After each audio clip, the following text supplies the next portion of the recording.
ইরানকে ঘিরে আঞ্চলিক উত্তেজনা এবং বহর পুনর্বিন্যাস কর্মসূচির কারণে সাময়িকভাবে স্থগিত হওয়া 11টি আন্তর্জাতিক রুটে আবারও এয়ারবাস A380 উড়োজাহাজ ফিরিয়ে আনছে এমিরেটস। 26 জুন থেকে ধাপে ধাপে আগামী 1 আগস্টের মধ্যে এসব রুটের বিশ্বের বৃহত্তম যাত্রীবাহী উড়োজাহাজটি পুনরায় পরিচালনা শুরু করবে দুবাই ভিত্তিক এয়ারলাইনটি। প্রথম ধাপে Dusseldorf, Frankfurt, Copenhagen, London Gatwick, Manchester এবং মিউনিখ রুটে A380 ফিরবে।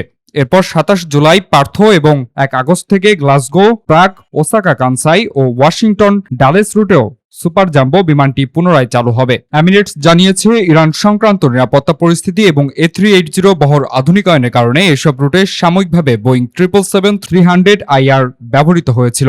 বর্তমানে পুরনো 2 শ্রেণীর 650 আসনের A380 বিমানগুলোকে 3 শ্রেণীর নতুন বিন্যাস করে নতুন রূপে রূপান্তরিত করা হয়েছে। এ কাজে অগ্রগতির ফলে আরও উচ্চ চাহিদা সম্পন্ন রুটগুলোতে A380 ফিরিয়ে আনা সম্ভব হয়েছে। তবে স্পেনের বার্সেলোনা রুটে A380 কখনোই প্রত্যাহার করা হয়নি এবং সেখানে আগের মতোই এই বিমান চলাচল অব্যাহত থাকবে। এমিরেটসের এই পদক্ষেপ আন্তর্জাতিক ভ্রমণ চাহিদা বৃদ্ধি এবং দীর্ঘপাল্লা নেটওয়ার্ক আরও শক্তিশালী করার কৌশলের অংশ হিসেবে দেখা হচ্ছে।